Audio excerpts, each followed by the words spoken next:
I've lived in apartment 4A for 3 years, and in all that time I only saw my neighbor from 4B once. He was tall, painfully thin, and wore a heavy dark coat that hung stiff around him. Even in the middle of July, when the hallway felt like an oven, he never made eye contact, never spoke. He just unlocked his door, stepped inside, and closed it quietly behind him. A week after I moved in, a handwritten sign appeared on his door. It was taped at eye level, written in uneven block letters. Do not knock, do not look, do not listen. I assumed it was a joke. Maybe performance art. Maybe he was unstable. But in apartment buildings, you learn to mind your business. I didn't. The scratching started. It began on a Tuesday at exactly 2:03 a.m. I know the time because I checked my phone the moment it woke me up. The sound was soft at first, almost delicate, like fingernails gently dragging across dry wood. Scritch, scritch. It wasn't coming from the hallway. It wasn't from outside. It was inside the wall-our shared bedroom wall. I sat up in bed, holding my breath, waiting for it to stop. It didn't. It continued in a slow rhythm for almost 5 minutes before going silent. The next night, it happened again. Same time, same rhythm. The third night, I pressed my ear against the wall. The scratching stopped instantly. The silence that followed felt deliberate, like something on the other side knew I was listening. I backed away and laughed nervously at myself. Old building. Rats, maybe. Pipes expanding. Anything but what my mind was suggesting. But on the fourth night, the scratching didn't come. Instead, I heard whispering low, breath-like. So faint I had to press my ear flat against the plaster to make out the words. It wasn't conversation. It was repetition. I'm sorry for the mess, the voice whispered. Calm, measured. I'm sorry for the mess. I'm sorry for the mess. Over and over. The same 5 words spoken like someone rehearsing an apology. My stomach tightened. I stepped away from the wall, heart racing. The whispering continued for nearly 10 minutes before fading. I barely slept. The next morning I noticed a faint smell in the hallway. It's not strong, just sour. By the following afternoon, it was worse thick, metallic, rotten, like meat left in a hot car. Neighbors started complaining. I knocked on the landlord's office downstairs, but no one answered. By 9:00 p.m., the smell was unbearable. It was strongest near 4B. The sign was still taped to the door. Do not knock, do not look, do not listen. My heart pounded as I stood there, told myself I was just checking on him. Making sure he wasn't dead, that was reasonable. I knocked. Silence. I knocked harder. Nothing. I tried the handle. It turned, unlocked. The apartment was pitch black and freezing cold, far colder than the hallway. The smell inside hit me so hard I gagged. I lifted my phone flashlight and stepped inside. The living room was empty. Completely empty. No couch, no table, no television, just bare floorboards and peeling wallpaper. The air felt heavy, damp. I moved slowly toward the bedroom at the end of the hall. My light swept across the walls and froze. The bedroom door was covered in tally marks. Hundreds, maybe thousands. Scratched deep into the wood. And written beneath them in dark, dried streaks was the sentence, I'm sorry for the mess. The same words from the wall. My hands shook as I reached for the knob. The door creaked open slowly. The beam of my flashlight landed on a man sitting in the center of the empty bedroom floor, facing away from me. It was my neighbor. The heavy coat wrapped tightly around him. He was perfectly still. Hey, I whispered. Are you okay?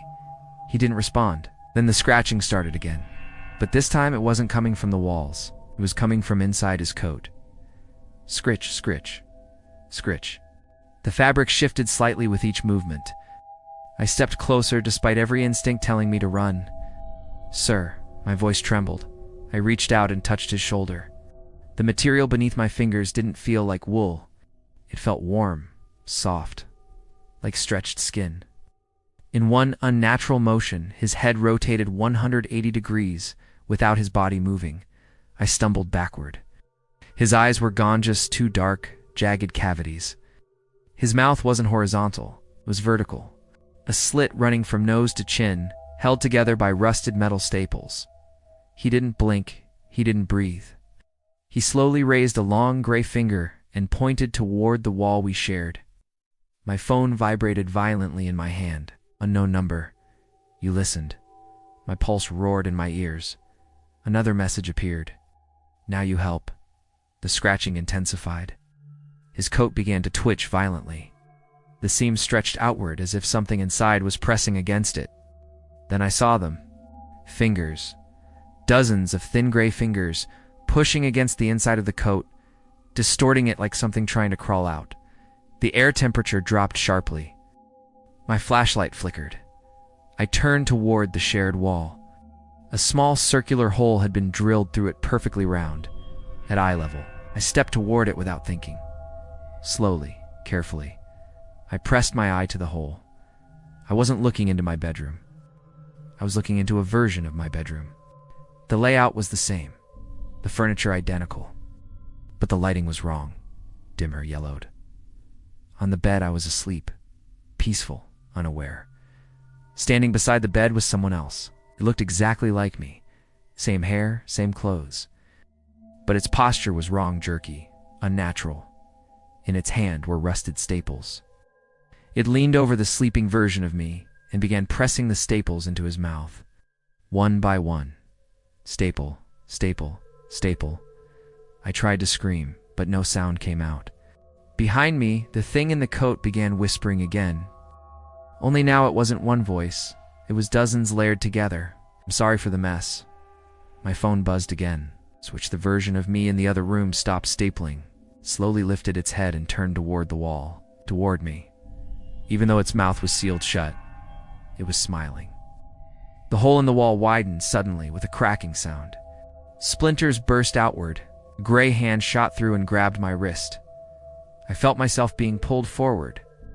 The last thing I saw before everything went black was the coat splitting open, completely revealing not organs, not bones, but empty space filled with writhing hands. When I woke up, I was in bed. In darkness, my jaw burned, my mouth wouldn't open. My tongue pressed against cold metal. Across the room, near the shared wall, I heard movement. Slow footsteps. Measured. Calm. A door closed softly. I tried to scream, but only a wet, muffled sound escaped. I stumbled to the bathroom mirror. My reflection stared back at me with hollowed eyes and a vertical mouth sealed with rusted staples. The scratching started again, but this time it came from the other side of the wall, and I understood. Apartment 4B isn't a person. It isn't a place. It's a role. There's a sign taped to my door now. Written in my handwriting, do not knock, do not look, do not listen. And tonight, at exactly 2:03 a.m., someone in 4A is going to hear scratching for the first time. If that story gave you the chills, hit the like button and let me know in the comments. What the strangest thing you've ever seen a neighbor do? I'll be hearting the most unsettling answers.